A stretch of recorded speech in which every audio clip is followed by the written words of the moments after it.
Lecture du livre du prophète Isaïe. Ainsi parle le Seigneur. Au temps favorable, je t'ai exaucé. Au jour du salut, je t'ai secouru. Je t'ai façonné, établi, pour que tu sois l'alliance du peuple, pour relever le pays, restituer les héritages dévastés, et dire aux prisonniers, sortez, aux captifs des ténèbres, montrez-vous. Au long des routes, ils pourront paître, sur les hauteurs dénudées seront leur pâturage.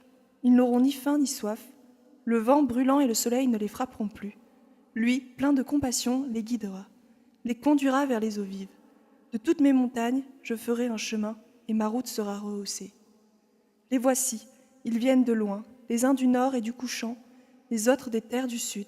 Cieux, criez de joie, terre, exulte, montagne, éclatez en cris de joie, car le Seigneur console son peuple de ses pauvres, il a compassion. Jérusalem disait, le Seigneur m'a abandonné, mon Seigneur m'a oublié. Une femme peut-elle oublier son nourrisson, ne plus avoir de tendresse pour le fils de ses entrailles? Même si elle l'oubliait, moi je ne t'oublierai pas. Évangile de Jésus-Christ selon saint Jean. En ce temps-là, après avoir guéri le paralysé un jour de sabbat, Jésus déclara aux Juifs : « Mon Père est toujours à l'œuvre, et moi aussi je suis à l'œuvre. » C'est pourquoi, de plus en plus, les Juifs cherchaient à le tuer.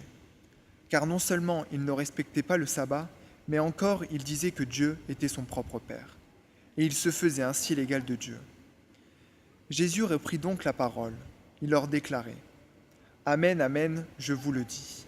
Le Fils ne peut rien faire de lui-même, il fait seulement ce qu'il voit faire par le Père.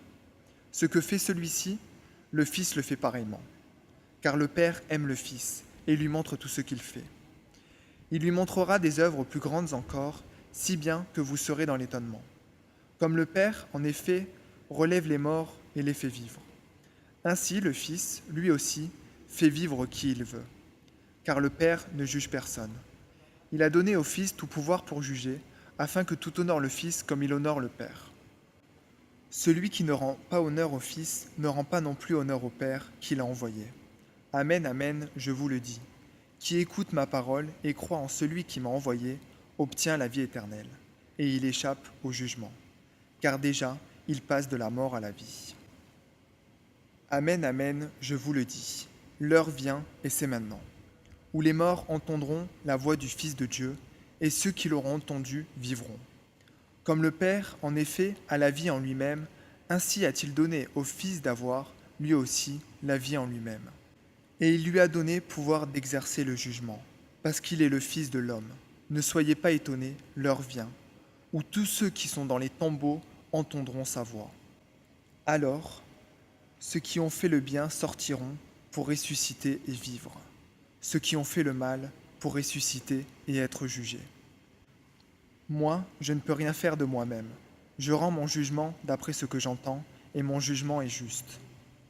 Parce que je ne cherche pas à faire ma volonté, mais la volonté de celui qui m'a envoyé.